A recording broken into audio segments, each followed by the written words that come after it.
Welcome campers. In today's video I will be showing you our auxiliary battery setup in our 1996 Jeep Cherokee XJ, along with 3 other options that you could use in your overlanding rig. Stay tuned.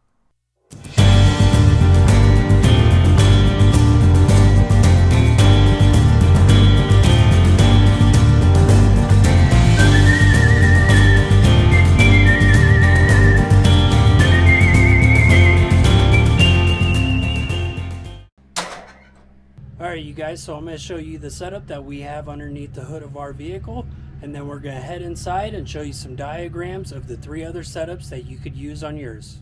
Alright, so we went with a metal battery box with a strap on top, so if we hit any bumps on the trail or anything, it won't jar the battery loose and start welding the underneath of the hood of the vehicle.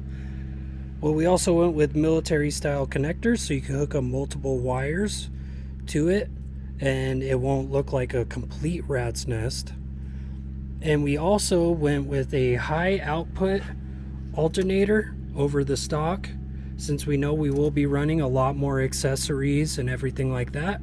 In addition to that high output alternator, I did upgrade all of the major wiring underneath the hood of the vehicle to handle the output of the alternator and the charging capabilities that we want with our vehicle.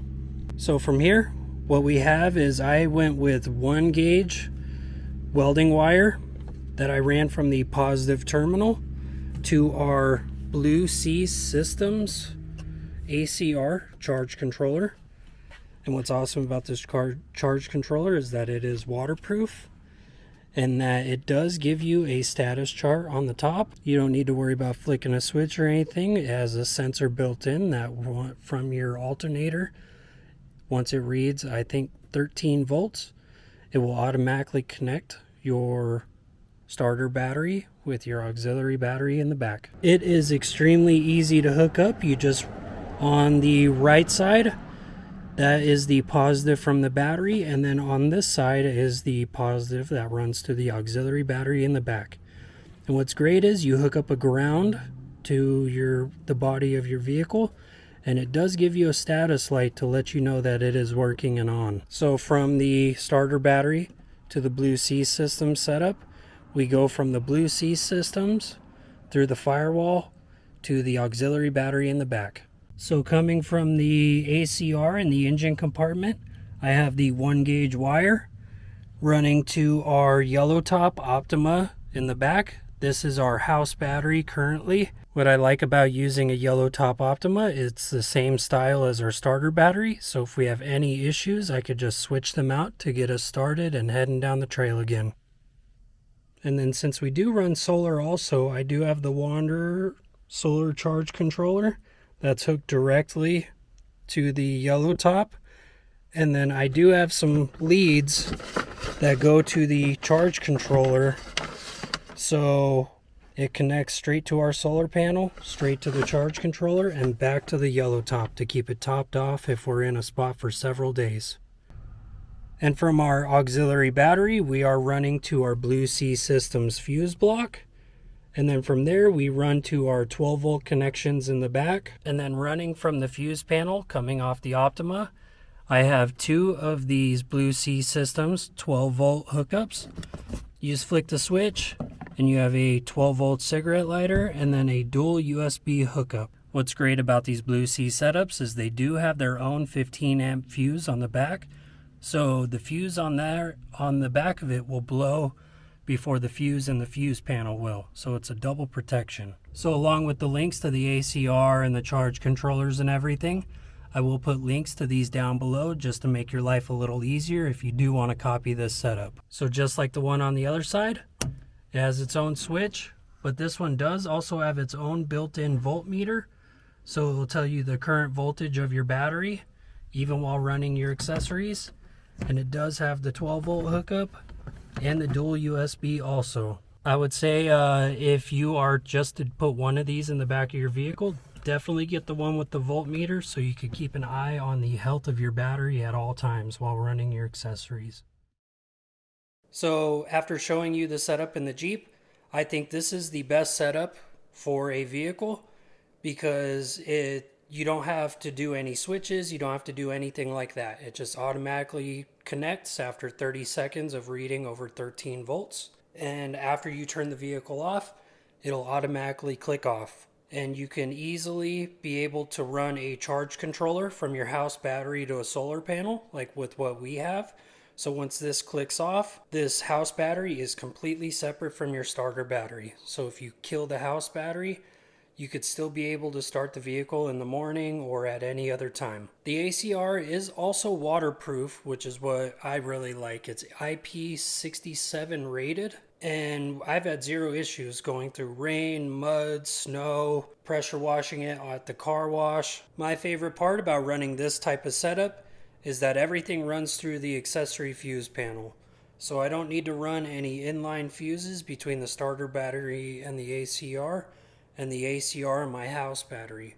So if I blow a fuse, it takes vehicle fuses, the blade kind, so I can easily replace them on the trail. I can run up to 12 accessories off of that fuse panel just by itself. With the ACR setup, the best batteries to run with that would be like an Odyssey style AGM or the yellow top or red top Optimas. But this setup is really good if you are only staying at spots for a night at a time and then you're hitting the trail again the next day. If so, I highly recommend this setup. This battery option is your second easiest option. You just hook up a charge controller directly to your starter battery, and then you can run a solar panel directly from the charge controller. And the charge controller will know when to top off your battery or when to stop charging it so it doesn't overload your battery. And I'd say about the easiest option for the charge controller is the Renogy New Edition Voyager 20 amp PWM waterproof solar charge controller. I think if you go with any other ones that aren't waterproof, if you go through any water crossings or get any mud on it, I'm pretty sure it'll be its last trip. With this setup, I think it would be smart to have a remote jump starter like a NOCO GB40 or any of the larger ones, just in case so you don't get stranded. But what's good too is if you have this kind of solar panel and you have a clear day and your battery does die, you would easily be able to pull in enough watts or volts to get your battery charged up enough to start. So it's kind of like you have a built-in jump starter already. But like with the saying, 2 is 1 and 1 is none. So if you do have this setup, I would definitely have a remote jump starter also. I don't think you'll have any issues with this battery setup if you just charge like small accessories, or if you have a really good starter battery like an Odyssey or an Optima or some type of good AGM. I think you would be able to run a fridge with no problems. I would say this is a really good setup if you're doing 1 or 2 night trips, and it'd be really great if you added in a Subaru or a small crossover type vehicle or even a small truck. And if you do like this setup, I will put links in the description to the solar panel that we prefer and that waterproof charge controller.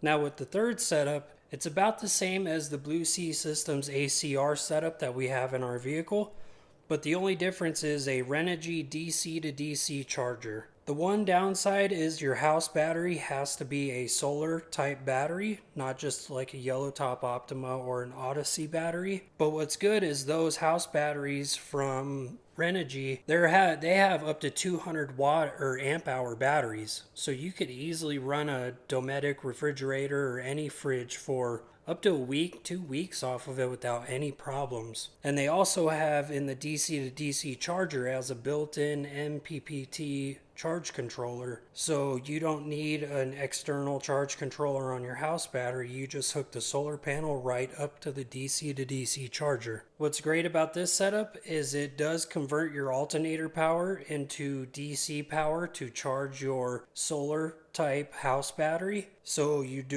won't have any issues with undercharging the battery or overcharging it or deep charging it, unlike the ACR. I would say this is the best setup if you are nomadic, because you can easily stay at spots for days at a time with that 100 to 200 amp hour house battery, and you wouldn't need to worry about running a fridge or charging any of your devices, or if you have a Wii Boost or anything like that, you should have zero issues powering any of those accessories for days, if not weeks at a time. Just like with the ACR setup, I will put a link in the description to the DC to DC charger and our preferred house battery for you.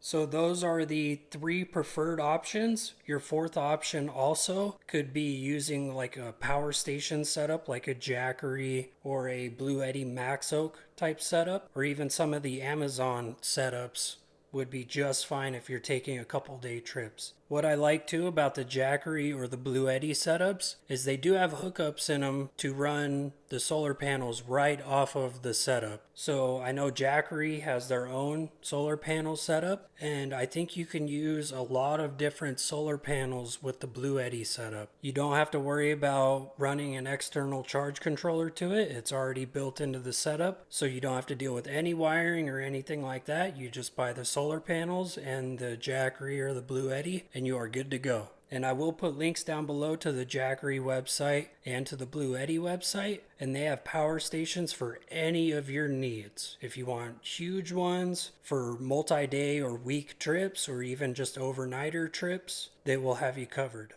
And if you guys have any questions about our setup or any of the other three setups that I said in this video, please leave a comment down below and we'll get right back to you on it.